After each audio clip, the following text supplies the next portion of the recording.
104.7 The Cave, KKLH, Marshfield, Springfield, a proud member of the Kansas City Chiefs radio network. Touchdown, Kansas City!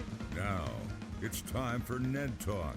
It's another Sunday, and here we are sitting in for another round of Ned Talk, your local live sports talk show. I'm Joe Westen, your cat wrangler, joined by a guy that's very happy that the weather's so warm this late in October, Ned Reynolds. Absolutely love that, but I've also wrangled a few cats in my life, too. And it's I know, you're a cat owner. You got a couple yes. hanging around the house. What about you, Josh Roberts? How are you? I'm doing all right. To quote a famous band, it's another Pleasant Valley Sunday. Yeah, it is. There you go. So let's talk about last week's game. I will tell you, I don't think I learned a lot from last week's game, other than I would say that those two teams are as closely matched as any two teams in the NFL. Don't think there's any question about that. They are equal. If they were to play again, let's put it this way. If they were to play 10 times during the year, each team would win 5 games. They are that closely matched. Josh Allen, really, really good quarterback. Everybody knows about Patrick Mahomes. And I'll tell you, I was really impressed with the Buffalo level of attack. They picked on Kansas City knowing where Kansas City is vulnerable, and that's the defensive backfield, and made it work. And the Chiefs knew it was going to happen. And yet they couldn't do a whole lot of trying to stop Stephon Diggs for a couple of touchdowns. And Buffalo was able to run the football. And that really cleared things for Josh Allen to have a very big day. It's not that Kansas City didn't put any pressure on him. They did. But it was negated by the fact that there's sometimes pass rush was over pursuit. And Kansas City, or I should say Buffalo, was able to take full advantage of that with some good rushing. I was impressed with Buffalo's attack. Do you think that Buffalo benefited more from the Chiefs' attack defensively? Because it didn't seems like Spagnuolo is kind of an all-or-nothing sort of guy, that he puts his chips in on the table on one thing, and then that's what he's going to go with. And it was obvious last week that he was going to blitz quite a bit. He was, and that was his whole motif, and that will be the motif today. Against Garoppolo. They'll try to flush him out of the pocket because Garoppolo is not overly mobile. He'll do the very same thing. And yes, Spagnuolo is hell-bent on that big-time pass rush, which they are capable. Kansas City's capable of doing with Chris Jones and Frank Clark and the new kid from Purdue being those guys can play.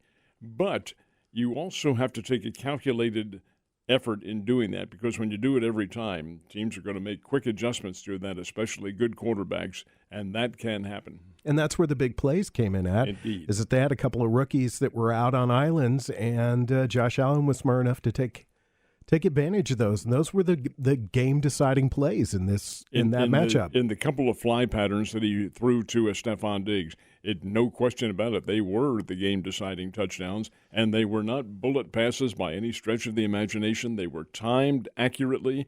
Diggs went back, told the whole offensive scheme of things, hey, look, I can get past this guy with no problem at all. Just give him a little head fake, and I'm gone. Lofted over there, I'll get it, I'm going. Happened twice. What do you think, Josh? Do you think that the product of the Bills winning last week was the Chiefs' scheme or the Bills' skill?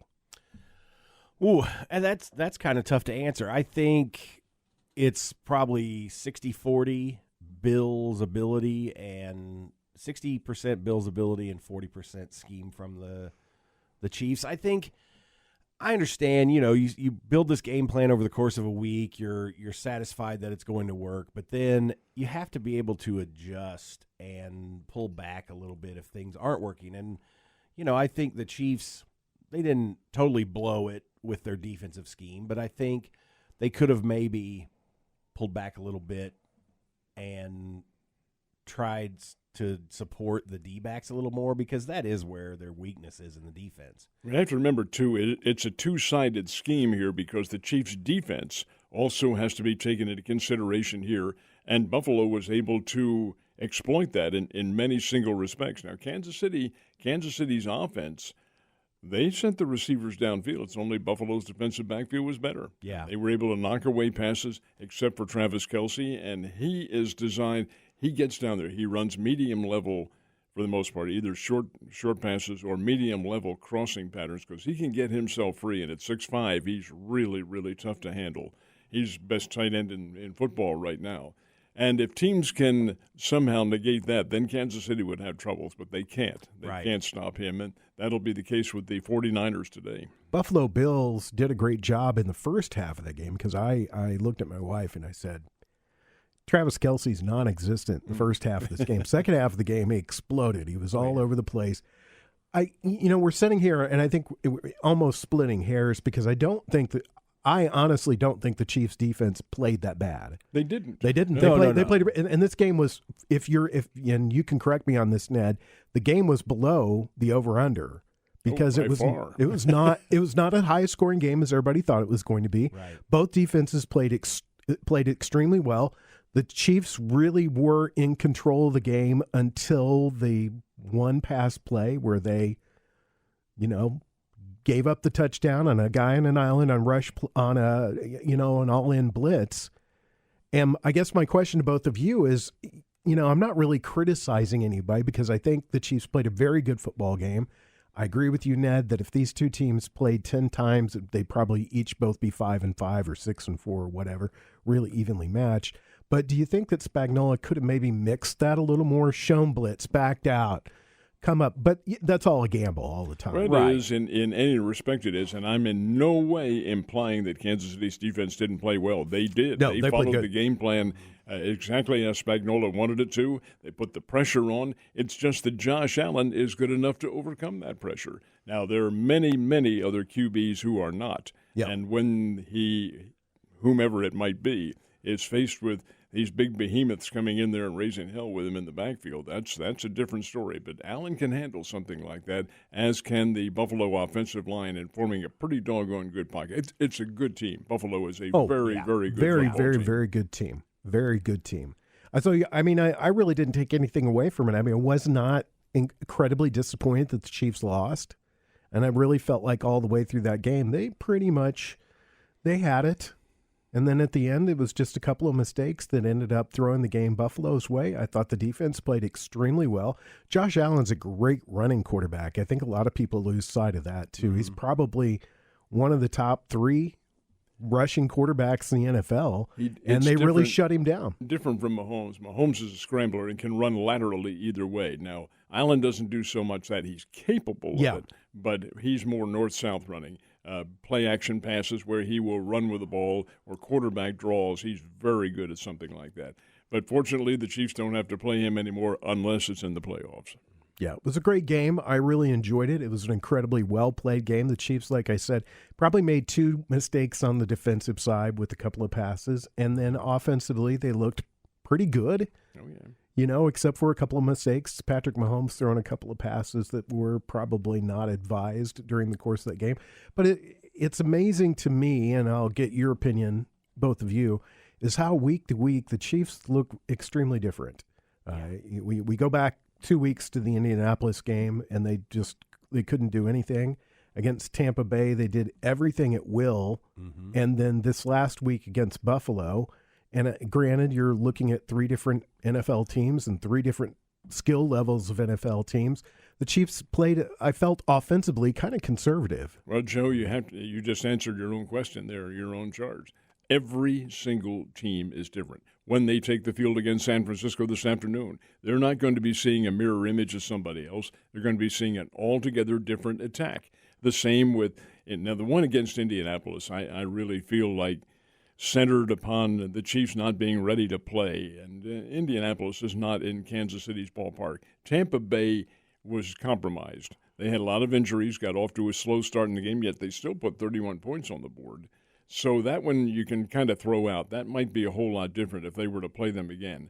But the Buffalo Bills, you'd see exactly the same kind of game. Only the Chiefs might win. They might get the breaks. It's a matter of a little fumble here, interception here, pass interference. There are just so many variables involved because these, you're going to get on my case. No. I know what you're going to say. You can paraphrase me if you will. No. They are professional athletes, and they are paid to play at this level. They were all stars in college.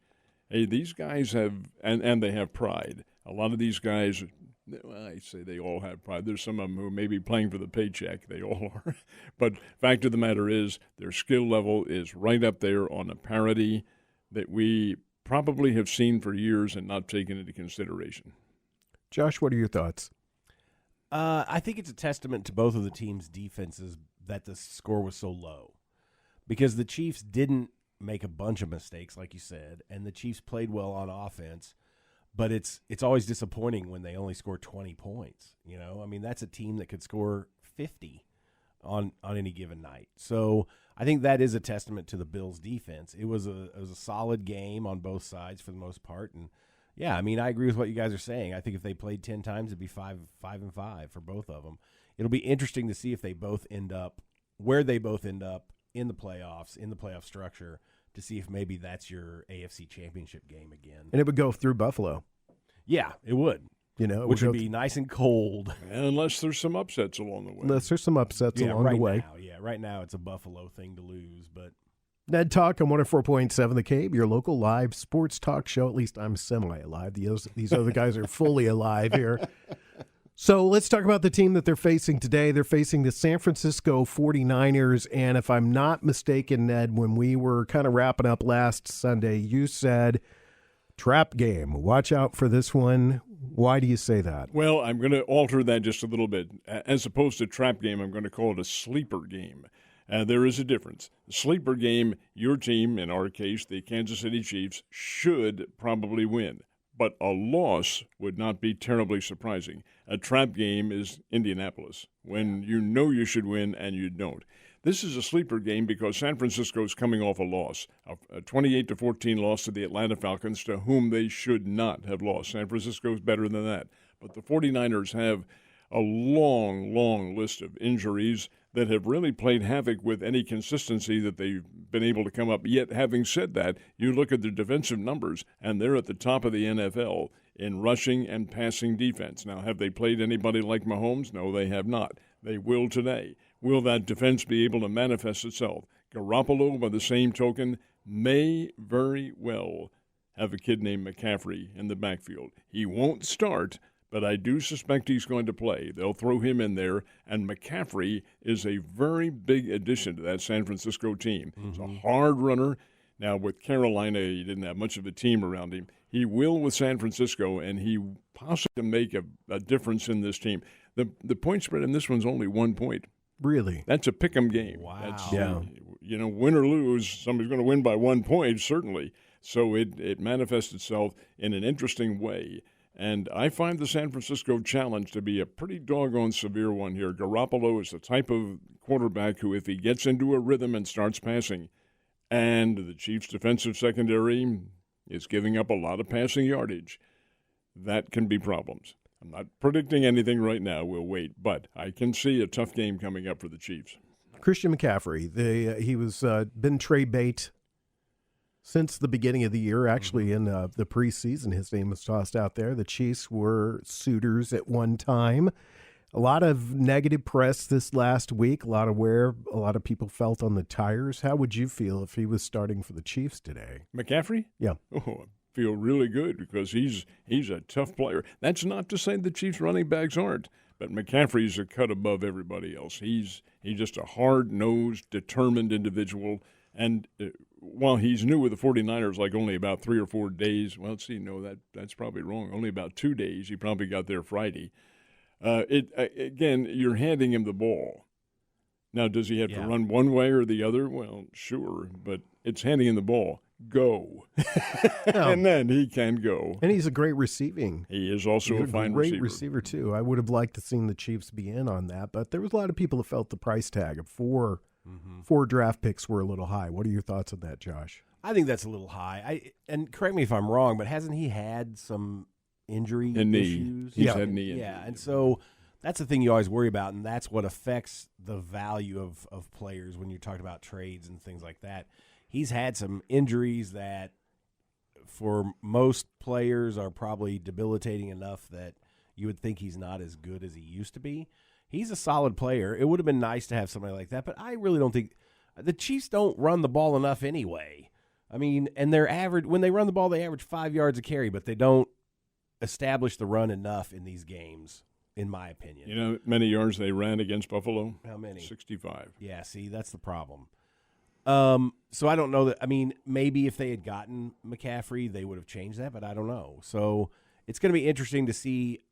I think if he's only been there for 2 days, I can't imagine him having much of an impact today, but who knows? I mean, like you said, Ned, they just have to hand him the ball and say, go that way. We'll see what happens. Well, he is going to start. He's not. I don't know for sure. He is going to play today. Sure. I don't know that he will start, but he will play today. He's been added to the roster, and I've seen several news reports come up on the screen that say, yes, that he will be involved in today's game. Let's talk about this for just a second, because I think Josh's heart stopped on Friday. Our buddy Jake, who is not with us today. We don't know where Jake's at. Jake's absent without leave at the moment from the show, and he I don't know what excuse he had this week for missing the show, but he had some sort of mock-up that showed Odell Beckham Jr. in a Chiefs uniform. Is that who that was who put that out? Yeah, Jake? that was Jake. Well, we fell victim, Mike the intern and I did, when that came up. And I looked at it because, I get up at 4 in the morning. Sure. I'm looking at this thing, and I'm saying, well, hell, I didn't know anything about that. And I looked all through the Chiefs talk and all this. I couldn't find anything about it. Well, we discussed it in there, and I made the addendum. This is not official yet, but we're seeing that the Chiefs might sign Odell Beckham.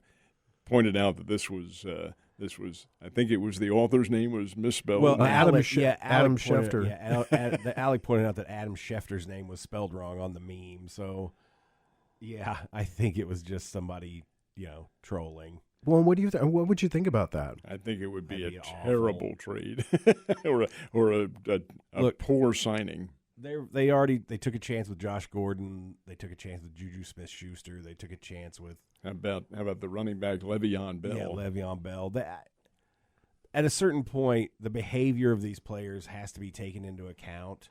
And a guy like Odell Beckham Jr., he's not going to bring the locker room together. He's not going to be a team leader. He's going to be divisive and a disruption to everything. That's just who that guy is at this point in his career. Exactly. When we come back, we'll talk a little more about what's going on in the NFL and the Chiefs on your local live sports talk show. It's called Ned Talk.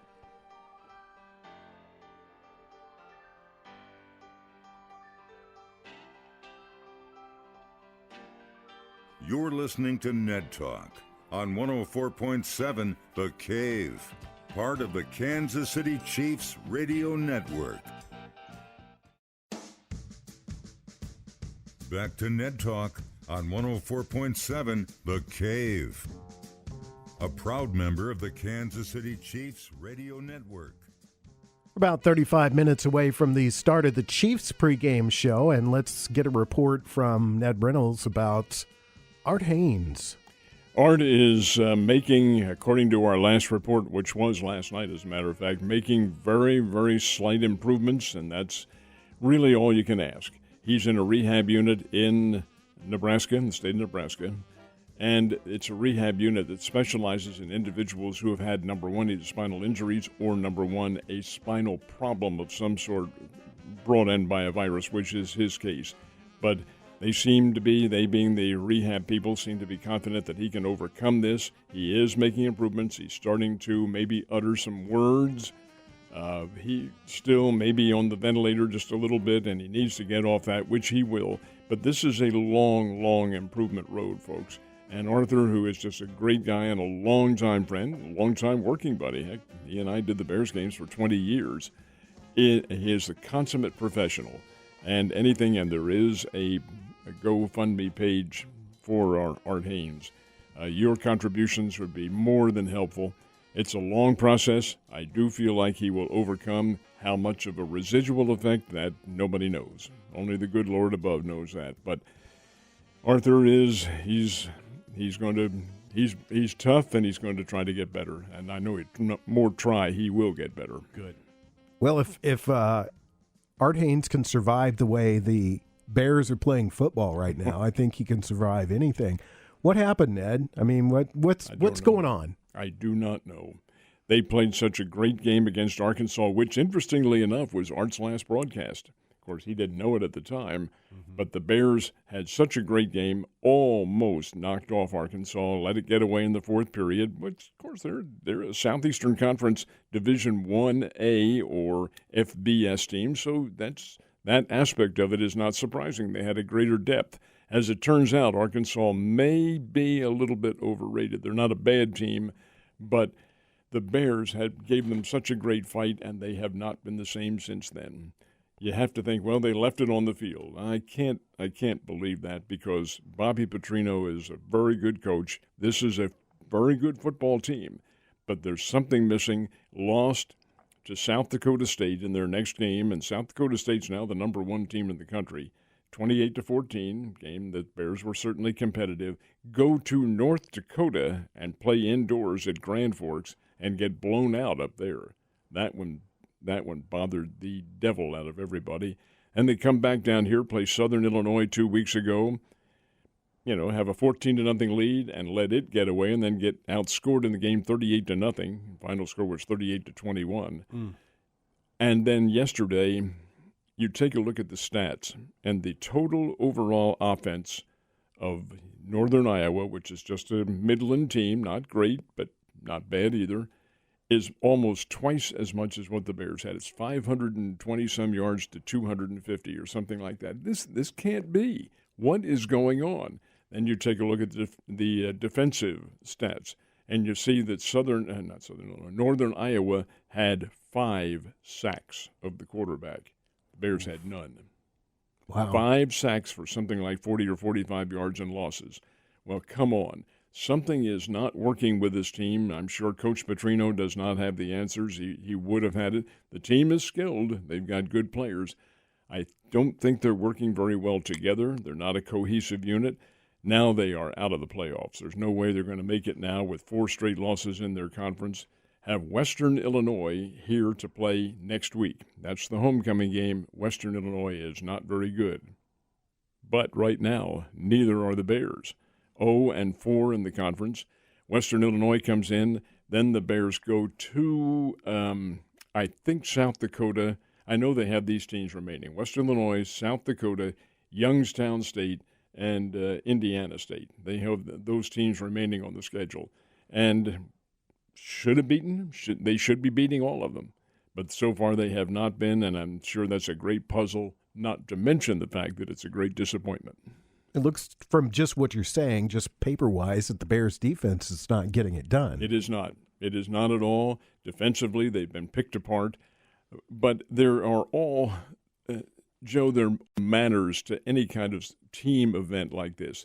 You have to work together at every aspect, and they haven't been. Offensively, offensive line is being overpowered by everybody else, and it shouldn't be.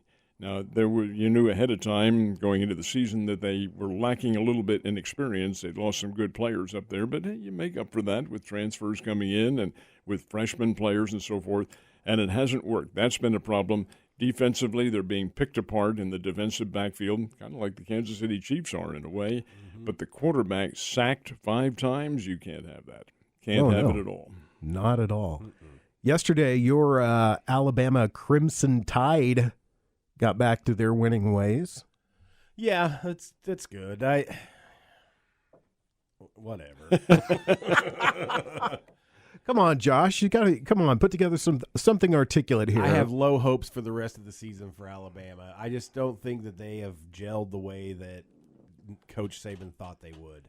Can I offer a rebuttal on that? Sure, yeah. They haven't. There's no question about that. This is not as good an Alabama team as he said they were. And Saban at the start of the year said this team is better than last year's. And last year's played for a national championship. Right. All right. They are not. They're showing vulnerability. But I'm going to disagree with you. As far as the rest of the season is concerned, they lost their game to Tennessee. I cannot see them losing any other games. Mississippi State that came in there last night to Tuscaloosa, has Coach Leach – he's out in left field somewhere with all this coaching. It's what they call the firestorm attack or something.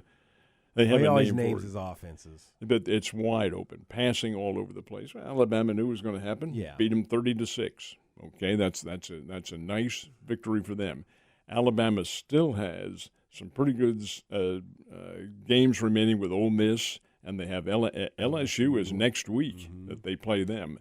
These are tough challenges, but this Alabama team, don't sell them short. There's some magnificent athletes out there playing, and Saban will have them ready for the remaining games. I am predicting that Alabama plays Georgia for the Southeastern Conference Championship again.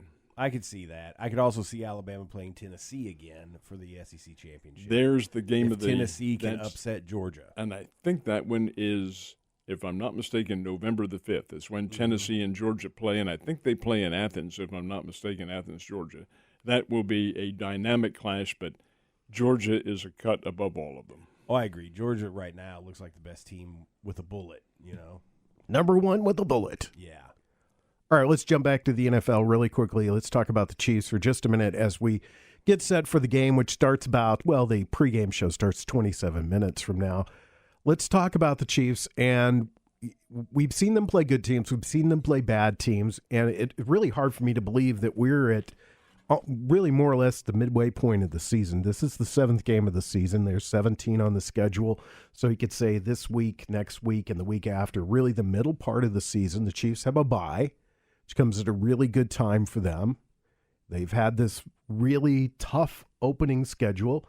The second half of the schedule is, I think, looking at it right now, not nearly as tough as what we may have thought it was. When is their first game coming back from the week off? November 6th against Tennessee. And that's a Sunday night game. And then they play Jacksonville, the Chargers, and the Rams. And then it's Cincinnati, Denver, Houston, Seattle, Denver, and Vegas to wrap up the season. That's a lower level of competition from what they have been playing. They should be able to get through that if that's calling everything equal. That game against the Tennessee Titans, that is Sunday night? November the 6th? Looks like it is, yeah. All right. That is the Sunday night game. But let me ask you this. Going into the bye week, you're Andy Reid. Both of you play Andy Reid here, and and Brett Veach, and you decide what do the Chiefs need to do to push themselves up so that they're better than the Bills, they're better than the Eagles right now. And Ned's smiling from ear to ear, by the way. Eagles and his Phillies playing extremely good right now. Year. But you don't you feel some empathy for me because Philadelphia's had some dreadful years. Try being a Cubs fan, buddy. Yeah. But in that time period, Chicago Bears have been pretty good. Chicago Bulls have been pretty good. Philadelphia's been zero. So what do you do? I mean, we talked about Beckham. Do you go out and try to find another receiver? I don't think so. No. Do you add depth to the offensive line? Do you have a taxi squad there that is designed for that? As a matter of fact, to offer some circumstances if there's an injury and things like that. I'm not sure the Chiefs make any changes. They should be able to win against the level of teams that they're playing right now. It's been a matter of fortune more than anything else. The Chiefs have not gotten the breaks. Remember now, there's a level of parity here. These players are really doggone good on all sides. They're professional athletes. They are pro athletes, and the fact of the matter remains that because of that, they are running into equality along every set circumstance that they run into, defensively, offensively, special teams-wise. It's a matter of breaks more than anything else. I don't think there's anything the Chiefs need to do as far as a surgical repair or anything of that nature. One good fortune for the Chiefs, and that is that they have avoided really serious injuries. Yes, you've had the bumps and the bruises, and McDuffie has been out of there for a while, but McDuffie is also a rookie. Would he be able, and he might get the chance today, to make the adjustment to a big-time offensive attack like San Francisco probably will put on them? There's just so many variables. But changes, no. What about you? What do you think, The Josh? only thing I would say that isn't in agreement with Ned is if they had an opportunity to get a solid defensive back, a cornerback, a safety, something like that, that's where they are the weakest. We've talked about that many times. If they had an opportunity to do that, I would hope that they would try, because the rest of their defense is all right. The offense is the best offense in football when they play the game they play. I think that they still get too cutesy on offense with their play calling, and they get away from the run, which helps establish all. If you want to do all these cutesy plays, make it to where there's 8 men in the box so they don't have any opportunity to stop it.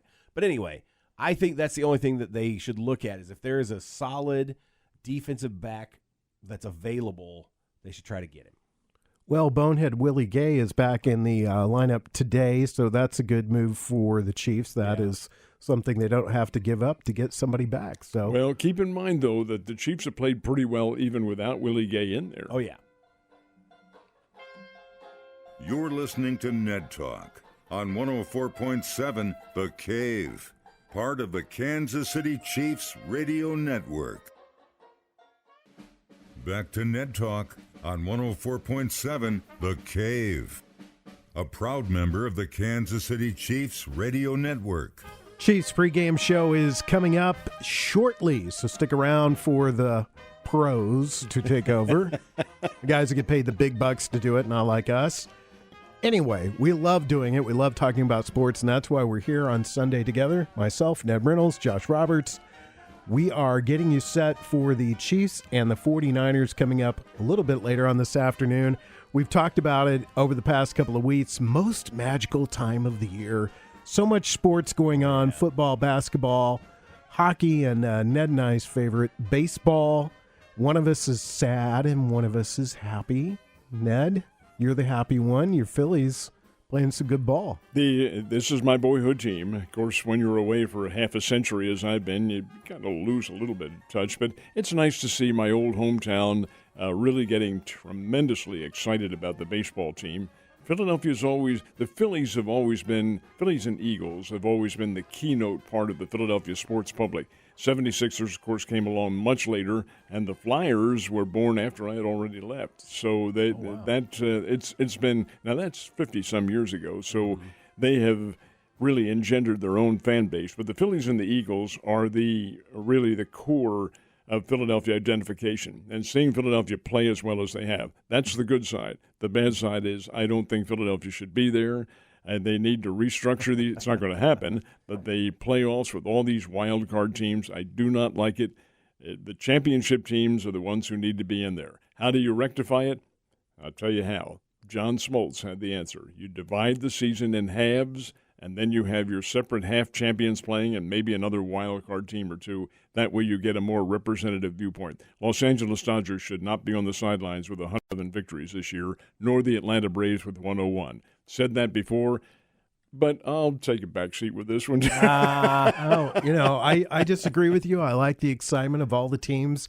I could add something to baseball. There were too many seasons where it was pretty much over in August and September, and you're just sitting there going, okay, well, we're just going to wait till the playoffs start. And my solution to this is Dodgers, Braves, play better in the playoffs. You're lost. You're out. Where is your rationale for even having a season to begin with? Well, because it's about seeding. It's about where you're going to get to be and who you're going to play. I mean, I see your point. I get it, but it's still all part of sports that sometimes the underdog wins, and baseball is especially a game of streaks. It's a game where, you look at my team, who I'm very sad about because they could be swept out today, the Yankees. They were by far the best team in baseball in the first half, and I felt this is their year. They're going to win it all. Into the first half, they started to play poorly, and they've never really recovered. They've played poorly in the playoffs. They have a losing record in the playoffs. And they deserve to be there, but they don't deserve to go any further. I mean, I thought about your argument a lot this week. I did, honestly, because I had a lot of time to think about things such as that. And I thought to myself, Ned's argument is that the best teams aren't there, but on the other side of the ledger, the AFC, not the AFC, the American League, is the two best teams are there right now, the Yankees and the Astros. They are, and they were the two best. And I will say, while the two best teams in the National League are not, the two hottest are. Yeah. Because both the Padres and Philadelphia have been red hot down the stretch. But still, to have a 162-game season and have that cast aside, it takes away, in my viewpoint, from the credibility of having the season. But you could argue that with so many things. I mean, you could look at the year that the Yankees lost in the World Series to the Pirates, you could just go, well, the Yankees were the best team. We should have just given them the trophy. Well, no, because they are playing the other league's best team, and I remember that I was in college when that happened, and the Yankees actually outscored the Pirates 31-15 or something like that, and lost 4-3. But that's the way games work out. At least the two best teams were there. Now, under the current circumstances, that's not always going to be the case. The two hottest teams are. And again, you have to have a rationale as to, well, which takes precedence, being hot or being consistent during the regular season. I'm a consistency fan. I think that's where you base your championship level. Okay, fair enough. Just an argument. Agree to disagree on that one. Agree to disagree. But what do you think? The Phillies wrap it up today? Do the Astros wrap it up today? In Philadelphia's case, being a former Phillies fan, I would hope they would wrap it up today, because if they go back to San Diego, I think the Padres have a great chance to win the next 3 games out of there. In terms of the Yankees and the Astros, only one team in history, only one, has ever come from a 3-0 deficit, and that's the Boston Red Sox. I think it was 2004, if I remember correctly. Against the Yankees. Yep. Against the Yankees. Well, this time the Yankees have to come from an 0-3 deficit. I can't see it happening. Houston's a very fine baseball team. They're a good baseball team. I don't like them. Are they cheating again? I don't. Hey, you say, were they cheating? Every team did that. They got caught. That was their problem. They upped it. I said before we went on the air, the only thing that's giving me hope at this point is if there's any manager that can blow a 3-game lead, it'll be Dusty Baker. He won't. Yeah. That's not going to happen. So we'll see. Yeah. We'll see. Nasty Nestor is pitching today for the Yankees. So I hope that they're able to at least get a win. That's what I'm hoping for. And that's the way they have to play at this point, is they have to go, we need a win today. We can't worry about tomorrow. Right. As Coach Bob Price used to say, we're playing for pride. Oh my gosh. Yeah, and would you guys take Harrison Bader back? Would be something that the Cardinals would maybe take back? Could we do a take backsies on that one? Take backsies? No, because they like Montgomery, and I like Montgomery too. he's going to be a major portion of their pitching rotation next year and maybe for years to come. So yeah, no, they don't. They won't. They don't want Harrison Bader back. They've got a very good segment of outfielders right now. Couldn't we just give him back? And something like that. I think the Yankees saved the receipt, so they don't want anything in return. They just want him. Just want you to rid of him. Just want you to take him back. Has he played that poorly since? He's hit a couple of home runs. I don't think he fits the mold of the team. Yeah, he's a little showy. He's from New York, and then he made a big error yesterday. He and Judge made a big error that really opened up the door for the Astros. I mean, it was zip and. Oh well, we'll talk more about Chiefs. That'll make me happier as we come back on Ned Talk.